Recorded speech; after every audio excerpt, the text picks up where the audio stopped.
thanks. Yeah, thanks, Guanyang, for the kind of introduction. Yeah, hi everyone, Happy New Year. And so today I'm going to talk about this regularized Dikin works for sampling truncated log-concave measures, especially log-concave measures truncated on polytope constraints. This is joint work with Minghui Jiang, who is currently a PhD student at ETH Zurich.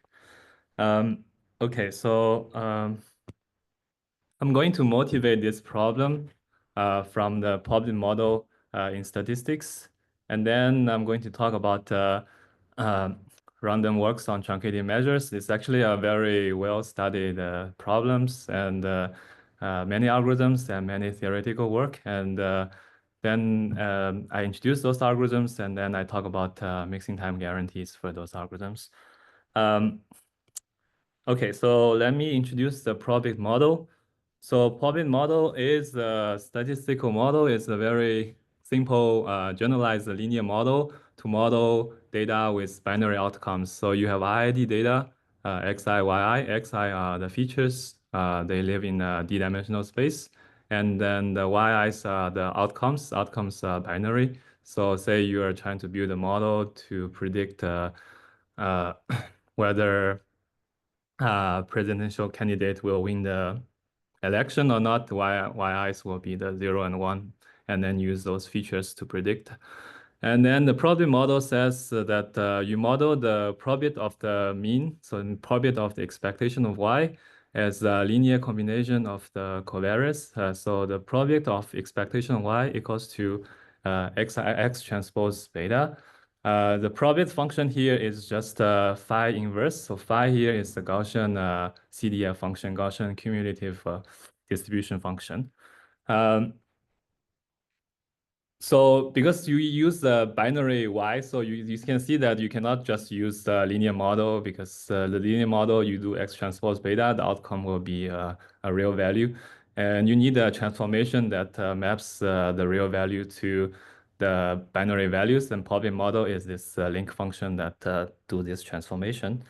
So this Probit model is actually well studied in statistical literature, and people do maximum likelihood estimation, and you have a lot of frequentist guarantees, and you have optimization algorithms to do it, gradient methods or those weighted least square methods. Well studied. So in the Bayesian setting, we consider this Bayesian Probit model where you consider this beta as a random variable, and then you put a prior on beta, and you care about how does the prior gets updated after you have observed your data xi, yi. And this allows you to have a finite sample uncertainty quantification on those beta estimates. So in this Bayesian Probit model, once we specify the model, then we will write the prior, write the likelihood, and we will write the posterior distribution. And the statistical problem is actually about getting information out of this posterior distribution. And okay, so then, yeah, you can write this posterior distribution.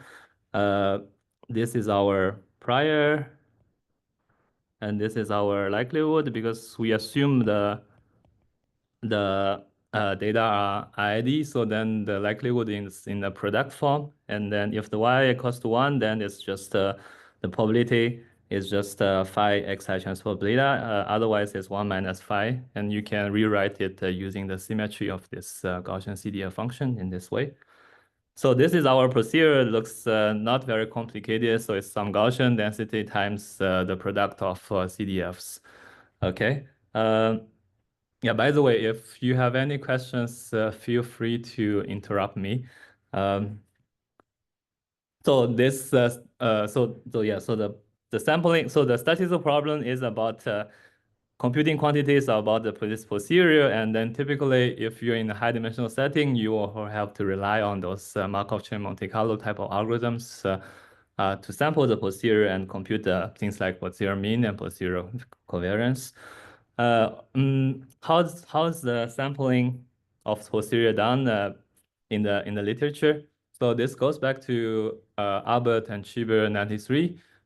where they use the technique called data augmentation plus Gibbs sampling to sample the posterior.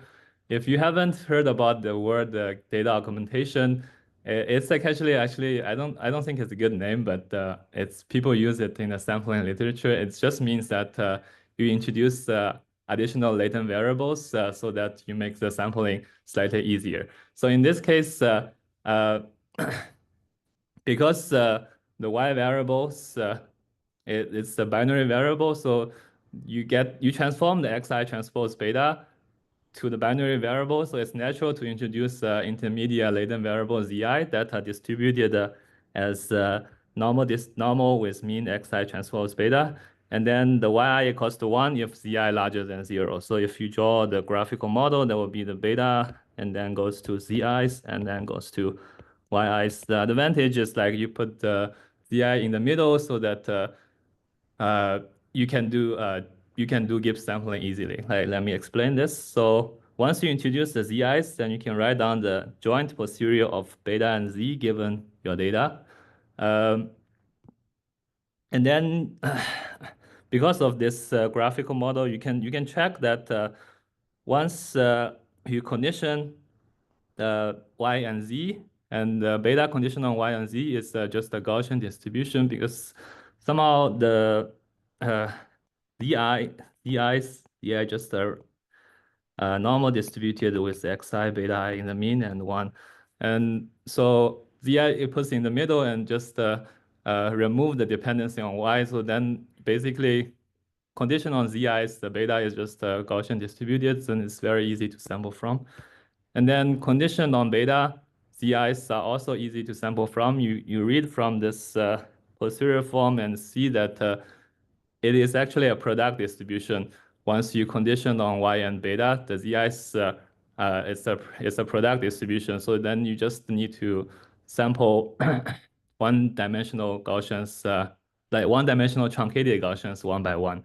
And one-dimensional truncated Gaussians are not very hard to sample. You can use the rejection sampling, or you can use the CDF transform, inverse CDF transform type of methods to do that. So this allows Albert and Schieber to introduce this Gibbs sampling algorithms that alternates between sampling beta and z. And this algorithm actually, per iteration cost is very good because you just sampling either it's Gaussian or either it's one-dimensional truncated Gaussian. The issue is that like a lot of Gibbs sampling in high dimension, that if you have some kind of weird correlation between those variables, and the outer loop can be very slow sometimes, but not always though. Okay, so this is the Albert Schieber 93. Here you can also think about to use general MCMC sampling algorithms like Hamiltonian Monte Carlo algorithm or Metropolis adjusted Langevin algorithms. Those algorithms are, you can use it to sample high-dimensional smooth posteriors, which actually is a case in our case. This, if you look at this, is a d-dimensional posterior distribution. It's a function of beta. You can write it down. You can take derivatives of it. These things exist, but the issue is actually in practice, people quickly figure out it's not a good idea to run Hamiltonian Monte Carlo here. It's because usually this HMC or Mala type algorithm requires second order smoothness of the log density. At least the current theory suggests that you need those assumptions because those algorithms are either discretizations of stochastic differential equations or discretizations of some ordinary differential equations. And when you discretize and you want the discretization to be small, you need some kind of smoothness. The issue here in this Probit model is quite interesting. Is if you take the Hessian of the log density, the 1 over phi, this 1 over CDF, Gaussian CDF appears in the factor in the Hessian.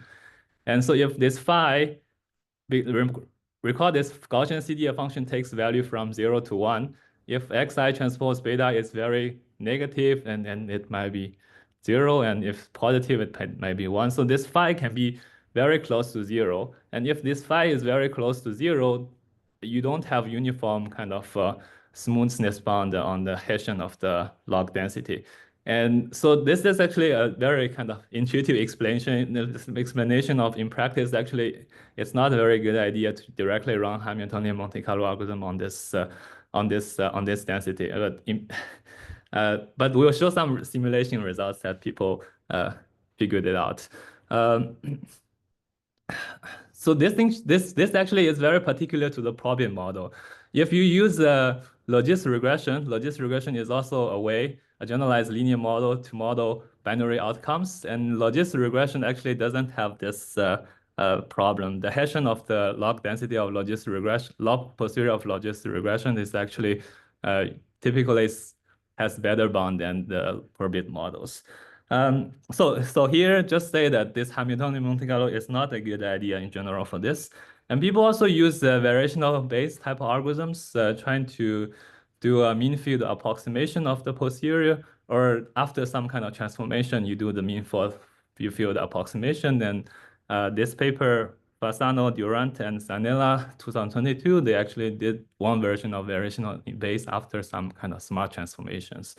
And the thing find that this variational base is good, but it's not always good in the sense that the approximation quality is only good in certain regime. Here is only good when the dimension D is very large. So this actually makes this problem quite interesting, and there are many different approaches, and depending on the scenario, people use different algorithms. And there's actually an interesting algorithm, which is alternative data augmentation trick that was introduced in Durant 19 and also like make generalized in this Ancestry, Fasano, Durant, and Zanella 2023. It's a data augmentation trick, which is different than the data augmentation trick in Albert and Chip. So you consider this posterior distribution. Here you again introduce some latent variable z, but now I use the small z to differentiate with the latent variable that was introduced before. Here, to introduce z, it's not the z that just in the middle of the graphical model between beta and y. Here, the main purpose of introducing of this z is just to replace this CDF function. You can rewrite this CDF function with some probability of zi less than something. So the main purpose is just to rewrite this CDF function with some probability like this, so that then you can observe that once you introduce this latent variable z's, the joint distribution, the joint posterior of beta z, given your data, becomes a Gaussian distribution truncated on the polytope. Polytope means that it's a convex set specified by these linear constraints of this form. So in practice, what you can do here is to do exact sampling. You can first sample some beta according to some Gaussian distribution, then sample z condition on beta, then it's sampling a truncated Gaussian distribution. So what this paper suggests that to sample this posterior of the Probit model, it suffices to sample a truncated Gaussian distribution that lives in the n-dimensional space with n linear constraints. N here is the number of data points you have. And they call this method I.I.D sampling. Again, it's not a very intuitive name, but they call it because I think after this transformation, the sampling becomes quite, they think it's kind of quite easy. And so this is another data augmentation trick that reduces the sampling of the posterior Probit model into a sampling of truncated Gaussian distributions. And this actually is the main motivation for us to study sampling algorithms for sampling truncated Gaussian distributions. This reduction to truncated Gaussian distributions occurs in many generalized linear models. In general, like as long as you have some kind of indicator variables and you have some Gaussian priors, you will have this kind of posterior distributions that happens in those multinomial Probit model, dynamic multivariate Probit model, and Tobit models. The Tobit models are those models with those censored variables. and some isotonic regressions. And more generally, actually, these posterior distributions, you can write they belongs to a unified family called the unified screw normal distributions, Sun distributions, named after these authors. So to sample any kind of Sun distribution, you can reduce it to the sampling of a truncated Gaussian distribution. And that's why we think it's a very important problem in statistics, and we want to know what are the fast algorithm to do that, and what kind of guarantees we have. Okay, so this is actually the simulation in this Ansesky, Fasano, and Durant and Sanella that they show that using what they call I.I.D sampling, they can do faster than the HMC, Hamiltonian Monte Carlo. They call it no U-turn HMC because no U-turn HMC is a popular implementation of HMC algorithm, which adaptively choose the number, the step size and the number of integration steps in HMC. And what they show here is that they have some censoring parameter kappa in this Probit models. And then when they vary this, they vary on the vertical axis, the kappa parameter. On the horizontal axis, they vary the dimension p of the problem. And the dimension of the sample size n is always kept as 200. And then they calculate time to generate 5,000 effective sample size, I think. And what they show is that as dimension p increases, the HMC, the NATS algorithm, no U-turn HMC algorithm, takes longer and longer time, and it's kind of natural because the problem is in the p-dimensional space for HMC, and it takes longer and a long time. It's very, very long time.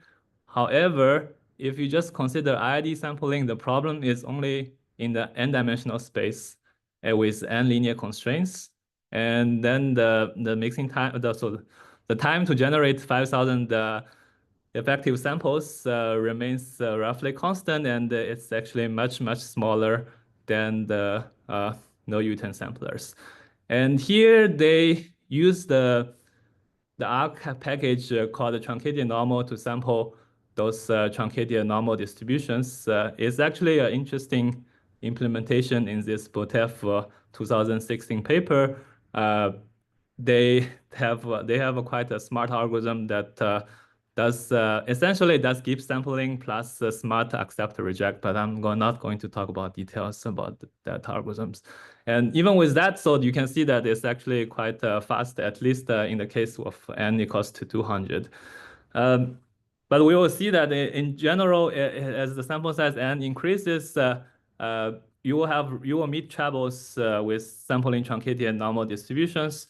And this is why we kind of want to study this paper or this problem in more details. Okay, another kind of anecdote of this type of problems. There's a paper with an interesting title that called Leave Pima Indians Alone, Binary Regression as a Benchmark for Bayesian Computation. This paper basically says that in practice, there are a lot of papers trying to use the binary linear regression as a benchmark to test a lot of different kind of Bayesian optimization, Bayesian computation methods, not just the sampling algorithm I talked about today, but also those other variational methods or approximation methods, or Laplace approximation. And trying to say that, discuss whether it's actually a good practice or not, but we are not going into details about that, but it's just interesting that if you follow my discussion before that, this problem is quite interesting because you don't have a clear winner in terms of computation. Like if you are in the regime where the variational methods is very good, then of course variational methods is very good, very, very fast, but it's not always good. You need a P to be very large. But if you are lucky in the regime that the posterior becomes very smooth, there's never non-smooth, then those HMC type algorithms should also be quite fast. And if you're also lucky, like you are in those Gibbs sampling, where the Gibbs sampling correlation between the variables are not very bad, then the Gibbs sampling will be very fast, and the per iteration cost especially is very slow and will be very fast algorithms. So actually there are many different strategies that are competing here, and I think that makes it a quite interesting problem that you don't have a single kind of winner, and it's kind of interesting that I think we don't completely solve this problem, but it's kind of interesting to ask the question that what would be the kind of the best algorithms depending on different kind of scenarios you have, and do some kind of more kind of rigorous analysis. Yeah, why it's called Pima Indians? At first I was confused as well, because I made a comment here that this a data set to predict whether a patient has diabetes or not based on 9 features, and then the patients are all actually of Pima Indian heritage, and that's why it's called Pima Indian data set. Okay, so let's get into the interesting part of the problem. We're going to talk about sampling algorithms on those truncated Gaussian distributions. Basically, we'll deploy this Durant and all kind of I.I.D sampling algorithms say that to sample this Probit model, we need to sample those truncated Gaussian distributions, and we want to know what is the best way to sample truncated Gaussian distributions.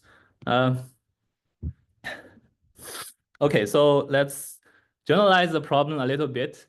And we are trying to sample from a truncated distribution. So it's in the form of e to the minus f, truncated on k as a convex body. And the special case we consider, and that appeared in the Probit model, is k is a polytope. Means that k is specified by a number of linear constraints. Here's m linear constraints of the form AI transpose x less than bi. And we are going to assume this e to the minus f is log concave. That means f is a convex function. There are two special settings where one f is just 0, then it's uniform distribution truncated on a convex body. And two is f is a quadratic function, then it's a Gaussian distribution truncated on this convex body. So the setting one here is sampling uniformly from a convex body. And since we don't specify the convex body explicitly, we need to specify how we access this convex body. And the convex body is specified via this membership oracle that every time you can ask whether a data point is inside this polytope K, convex body K or not. And the computation complexity algorithm of your algorithm will be the number of membership oracles you kind of requested. So this problem actually comes from, you can see from the name or the way it's formulated, it comes from this computer science literature, and this kind of well studied in the computer science literature, because one of the fundamental questions in computing is to determine the computational complexity of volume computation for convex bodies. So you are given a convex body, you are given the membership oracle, and you ask how many requests of the membership oracle you need to be able to compute the volume up to some epsilon accuracy. It is known that if you want an exact algorithm that determinist algorithm, there's if you want a determinist algorithm to compute the volume of convex body, you need an exponential in dimension of time of number of membership oracle calls. But there are actually randomized algorithms, and those random algorithms usually are based on the Markov chain Monte Carlo sampling algorithms. And in this table that I copied from this paper, Jia, Lada, Li, and Vampala, 2016, they list the number of membership oracles that you need to call to be able to estimate the volume of a convex body. And the state-of-the-art algorithms needs like n to n cube number of calls. And so this type of algorithms, if you haven't seen them, typically they have a step that will massage the convex body into a good shape. And then they'll have a step that use the sampling algorithms to sample points from that convex body. and then use those sampled points to compute to approximate the volume. And that's why actually sampling algorithm, sampling uniformly from a convex body is actually a very well-studied problem in this computer science literature.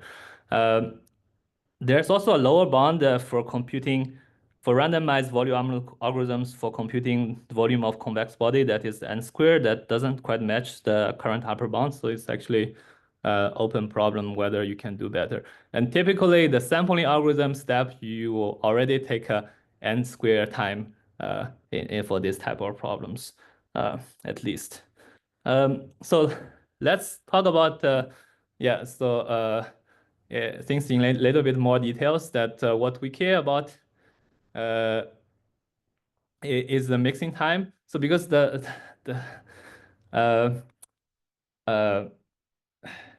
so the core of the membership oracle actually depends on how you access the convex body, and we're actually going to put that part aside and just care about the mixing time first. So if you run a sampling algorithm using a Markov chain algorithm, and we write the mu init p to the power k, that is the distribution obtained after running k steps of Markov chain from initial distribution mu init.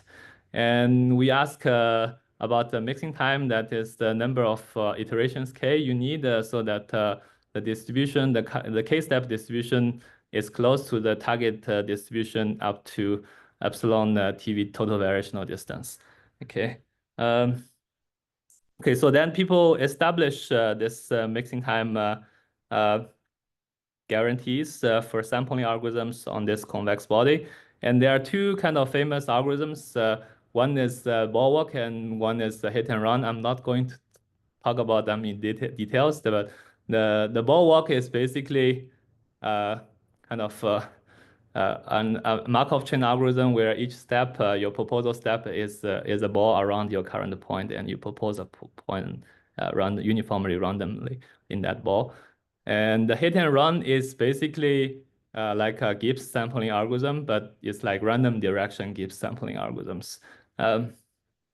So what people show in this literature is that if you have a warm initialization, means that the initialization is close enough to your target distribution, then the mixing time of the ball walk and hit and run can be quantified and can be upper bounded in these two different settings. The first setting is where the convex body has a circumscribed ball of radius r and inscribed ball of radius small r. Then the mixing time typically will be n squared capital R squared divided by small r squared. The second setting where the convex body K is isotropic means that the distribution, uniform distribution on this convex body has mean zero and covariance identity. Then the mixing time will be n squared divided by psi n squared, where psi n here is the Cannon-Lovatz-Simonovich KLS constant. And I'm not going to talk about it, but the current bound for this quantity is of order 1 over square root of log n. So then if you ignore log factors, then the mixing time is just n squared here. So I'm showing this because it's kind of the interesting thing is that if you don't massage your convex body K, you only know this in a ball of radius capital R and contain a ball of small radius r, then your mixing time will depend on this capital R. But if you kind of massage your K to be in this isotropic position, you can do some kind of operation that people do to affine transformation of the K to make it isotropic. Once you make it isotropic, you can see that the mixing time no longer depend on this capital R. The question we kind of want to ask when people introduce those kind of Dikin work, we're going to introduce that, can we do it kind of without massaging this K, like without doing this affine transformation? This affine transformation in practice is not very easy to do, and you will run into those people call the chicken and egg problem, because to do those affine transformation, you need to roughly know the covariance of the convex body, and to know those covariance of convex body, you need a sampling algorithm to do that. But so it's quite so in summary, it's kind of quite complicated to do this massage. And can you do this? Introduce some sampling algorithms that doesn't have to suffer from this capital R dependency. It, okay, so yeah, I'll also mention, like, if you don't know about hit and run, there's a relationship between hit and run and Gibbs sampling. Hit and run is basically a random direction. Gibbs sampling in each step you can go into a random direction. Gibbs sampling is just also called a coordinate hit and run, so that each step you can only do axial align the updates for each coordinates one by one. And it is known that if you just have a coordinate hit and run for sampling uniform distribution truncated on convex body, you will lose a capital N factor. Like coordinate hit and run or Gibbs sampling is in general a little bit slower, but in practice, you might have advantages in iteration cost once you do those coordinate updates. Okay, so yeah, so the question is that can we remove the capital R dependency without massaging the convex body? So then, yeah, the answer is yes in those sampling uniformly from a convex body literature. Like one kind of a typical example is those kind of cylinder convex bodies you can think about. Those cylinder convex bodies, maybe one direction is very long and the other direction is kind of still kind of very good. And of course, if you, this direction will be capital R, then of course, if your proposal is just a uniform distribution over a ball, then you won't run very fast. Your variance won't propagate very fast in this capital R direction, right? So it makes sense in this case to introduce some kind of ellipsoid kind of proposal distributions that is more elongated in this R direction. And the question is, can we do it in general, like for general kind of convex bodies or for polytopes at least? Like, yeah, we want to have this kind of proposal distributions that adapts to the local geometry of the distribution. Like when it's close to the center of the convex body, it's kind of like bulwark. When it's close to the corner, then it's kind of ellipsoid kind of shape. So then so in general, it might be possible, but it's very difficult to compute those ellipsoid, the covariance of the ellipsoid. So we have to go to this sampling from a polytope scenario where we actually have a precise form of the convex body, and then we can compute things about this convex body, and then we can compute the proposals that are ellipsoid shape. So Dikin work introduced in this Kanan Narayanan 2012 paper that proposes these algorithms that has a proposal distribution that is known as has a covariance matrix that is non-isotropic. It's not always kind of identity like bulwark, and depends on the current state X where you are. And then you use the Metropolis tasting algorithm to correct so that you make sure you sample from the correct distribution.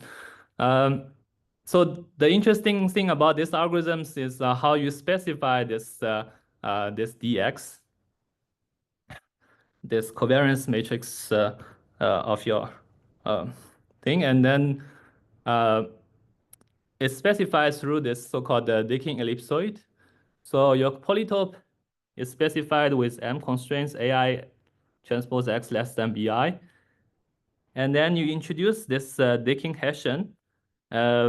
You can see actually this Dikin Hessian is the Hessian of sum of I1 to M log of AI X BI minus AI. This is your like you take this this function and take the Hessian, you get the Dikin Hessian. And this Dikin Hessian basically says that if my current point X is very close to the boundary, so then this AI transpose X BI is very close to 0, then this this dx will blow up. This dx blow up means that the inverse dx will be very small in that direction. So it means that if I'm very close to a boundary AI transpose X less than BI, here I'm have a point here. If this distance is very small, so then in this direction, my proposal distribution will just be very small in this direction. So we'll shape my ellipsoid in that direction because I divided by this quantity here. And so this, using this dx, I specify this Dikin ellipsoid that is basically the ellipsoid with the covariance matrix D inverse. Okay. So this Dikin ellipsoid was actually introduced much earlier in the optimization literature, and nowadays it's actually also one of the popular methods for solving problems with linear constraints, and it's used in so-called interior point methods. And to solve some kind of optimization problems with those linear constraints, you don't solve the constraint problem directly. You will introduce a log barrier function in this form that adds to your objective, and then try to solve your optimization problem with this additional kind of regularization. And you can change the regularization so that it guides you to the optimal point. So this is like widely used in the optimization literature, and this f function, when you take 2 times the derivative of this f function, you get back this Dikin Hessian. Okay, let's take a look at what Dikin Hessian does in this very simple kind of problem. Ignore the picture on the right, look at the picture on the left. So basically here you only have 4 constraints, and 4 constraints forms unit square. So this unit square is your polytope. And depending on where you are, the Dikin ellipsoid takes different shapes. If you're in the middle, the Dikin ellipsoid is like a uniform ball and it's very large. And if you're close to this boundary, then this direction becomes very small. And if you are very close to the corner, then both directions becomes very small. Okay, and we look at this picture on the right after this slide. So in the uniform sampling from a convex body, this Dikin work is very well studied, and people establish mixing time for it. And the Dikin work mixes in time m times n in this Kannan and Narayanan paper. You can see that now the mixing time depends on m, which is the number of constraints, but it doesn't depend on the capital R, which is the circumscribed ball that contains the polytope. Yeah, so we kind of effectively achieve the goal that we don't need to have the mixing time that depends on capital R. And this M dependency actually can be improved by introducing those weighted Dikin works. So you can actually weight those barrier functions with some weights W here. And if you choose those weights smartly, people introduce Vaidya work, John work, and Levis weights Dikin work, and you can decrease dependency on M, and eventually becomes polylog depending on M. And people prove this type of results. Okay, so then we are actually interested in a different problem. We're interested in sampling truncated Gaussian distributions on the polytope. And so it's a little bit like different problem than the problem computer science people interested in. You have a polytope specified by this M linear constraints, but then you also have this Logconcave distribution, means that this Hessian of f is larger than alpha identity and smaller than beta identity. So there are actually 2 kind of geometry in this problem. One kind of geometry is this polytope kind of geometry. Like at some corners, your algorithm might have some issues.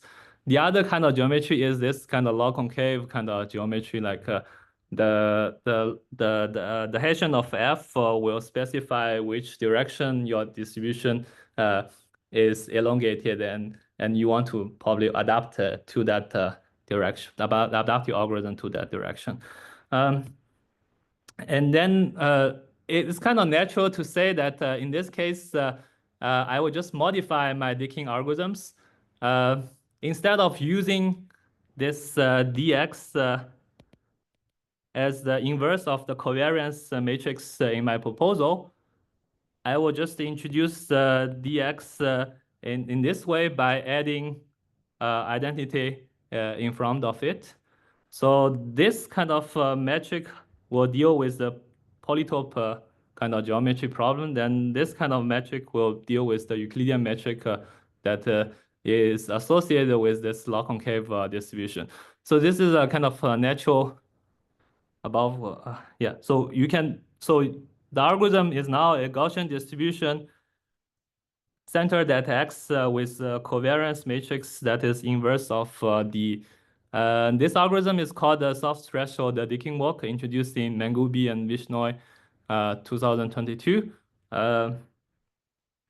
And then this is basically their algorithm that I copy pasted from their paper. So here is basically the Dikin Hessian, and this is a modified kind of dx where you add a constant times the identity to it. And then your proposal is just has the inverse covariance matrix that is phi.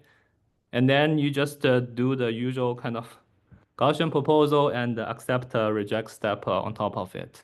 The algorithm looks very simple. The only issue is that they only show a mixing time that is of order mn plus n beta r square. So m is the number of constraints, n is the dimension of the problem, beta is smoothness of the problem, capital R is the circumscribed ball that contains the polytope. And the question here is that do we have to suffer the capital R dependency? Because the Dikin work was introduced to improve the ball work so that we don't have suffer from the capital R dependency. But then now we are dealing with truncated Gaussian or truncated Logconcave distributions. Now do we really still have to suffer this capital R dependency?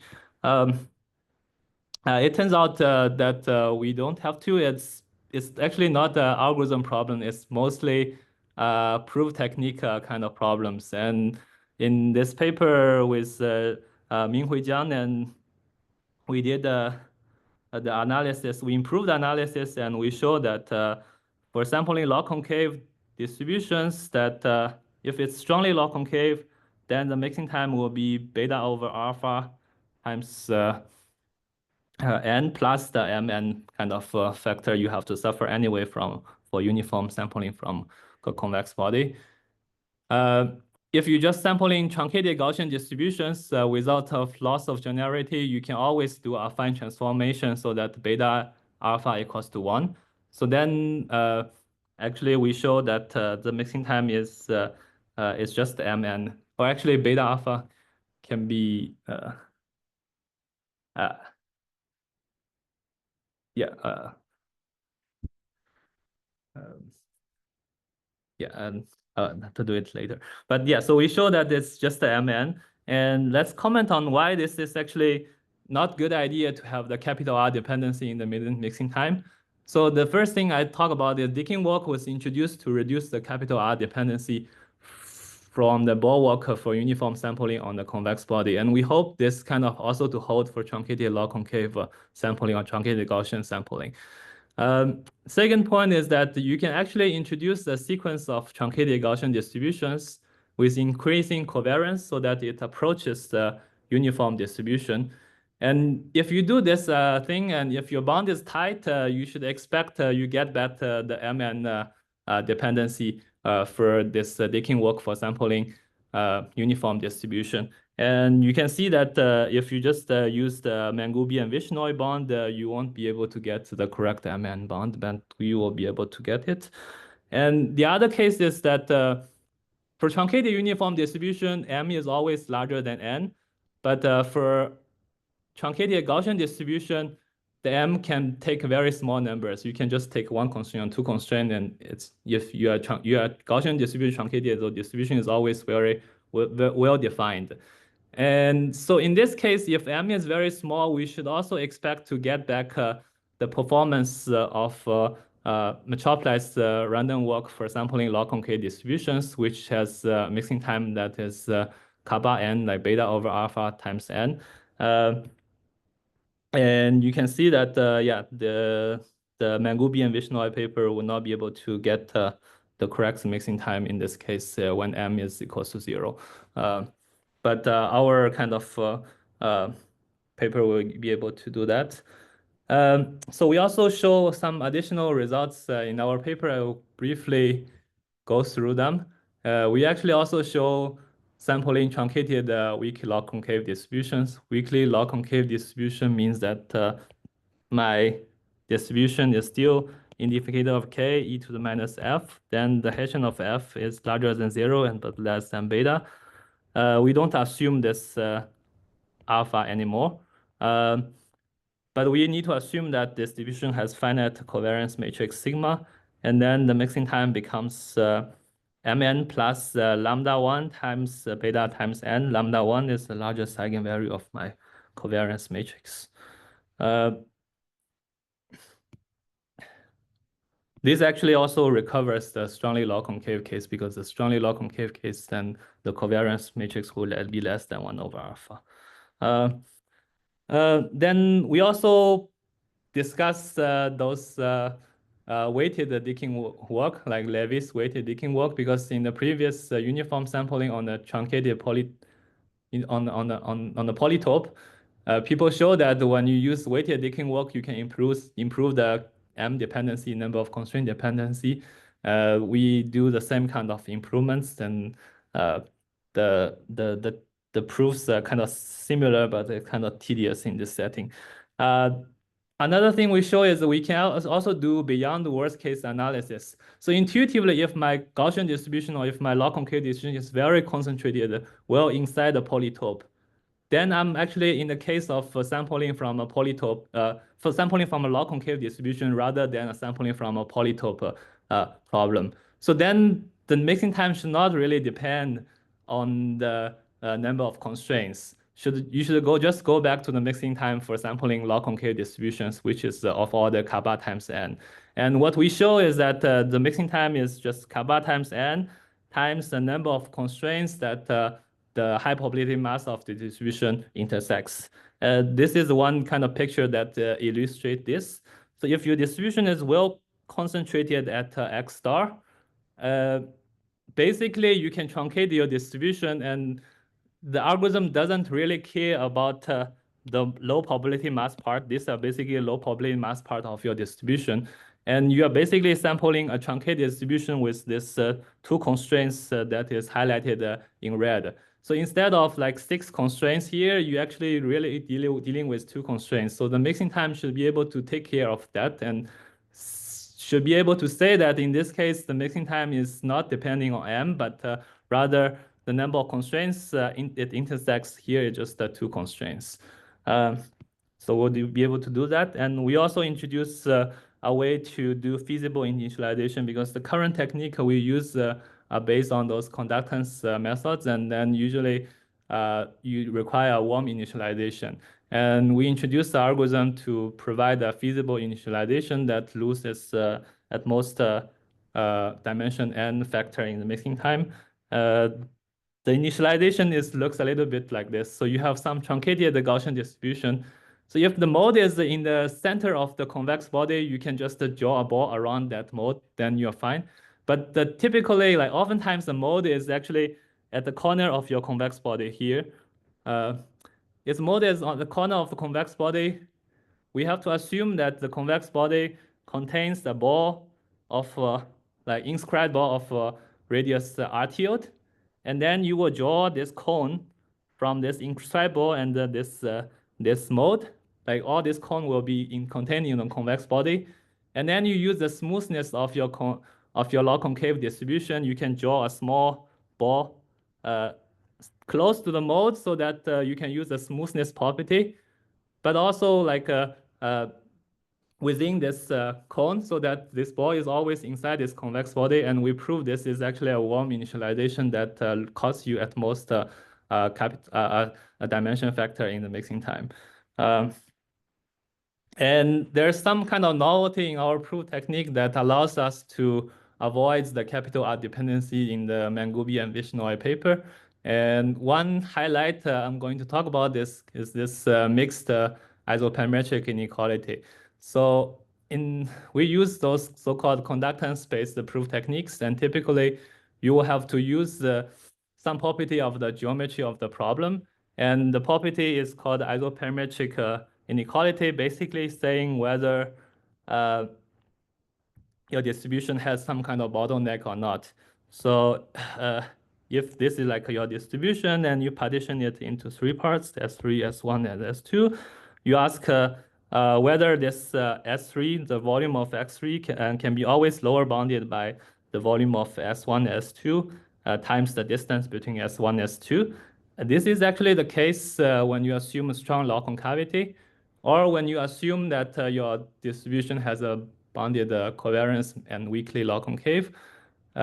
This is one kind of isoperimetry, but the interesting thing is when you deal with those polytopes, there's another kind of geometry that comes in that is related to some kind of Riemannian metric defined using that dx that we introduced it. And typically people do this isoperimetric inequality under Huber metric, and this is some like different distance than the Euclidean distance. And you have these two kind of isoperimetry, and you cannot just combine them to obtain a unified isoperimetric inequality. And that's kind of the difficulty we encountered, and we have to actually introduce a mixed metric that takes the max of these two distances and then reprove a combined isoperimetry inequality that covers these both cases. And this kind of combined isoperimetric inequality will allow us to deal with both the Euclidean metric and the polytope kind of geometry at the same time, and allows us to improve the proof and remove the capital R dependency. Yeah, so then that's it. And basically, the main improvement, compared to Mangubi and Vishnoi, we remove the capital R dependency and show that those kind of Dikin works are actually good, and they are also good for log concave distributions truncated on a polytope. And compared to Coop and Vampala 2024, I didn't talk much about that. They actually require to compute the Hessian of F in some cases, and might be difficult in some general log concave distributions, and they have a slightly different algorithm. But we kept the algorithm, but we show actually better mixing time. And then our paper also discussed this, beyond workspace analysis and weighted Dikin works and ways to obtain warm initialization. There are kind of two open, clear open problems in this literature. And one I mentioned this, there's ways to weight those Dikin work to improve the M dependency. The issue is that the conjectured bound is always the n squared log depending on M. Like you can completely remove the polynomial dependency on M, but you keep the degree n dependency will be n squared. But the current bounds actually, there are several papers in the literature, and they are not always complete. The proof are not always complete, even though they claim this mixing time. I think it's still open that you prove n square mixing time for Levis weighted Dikin works for sampling truncated uniform distributions or truncated log concave distributions. The current bound that are correct, they're all of order n to the 2.5. And then people also consider Riemannian Monte Carlo for sampling uniform distributions on a polytope. That will reduce the total power of the problem. If you think m is of order n, then you have n to the 5/3. You reduce the total power of n dependency, and the question is like, can we go even lower, like go closer to linear in dimension mixing time or not using this type of algorithms? It's kind of widely open. And thank you.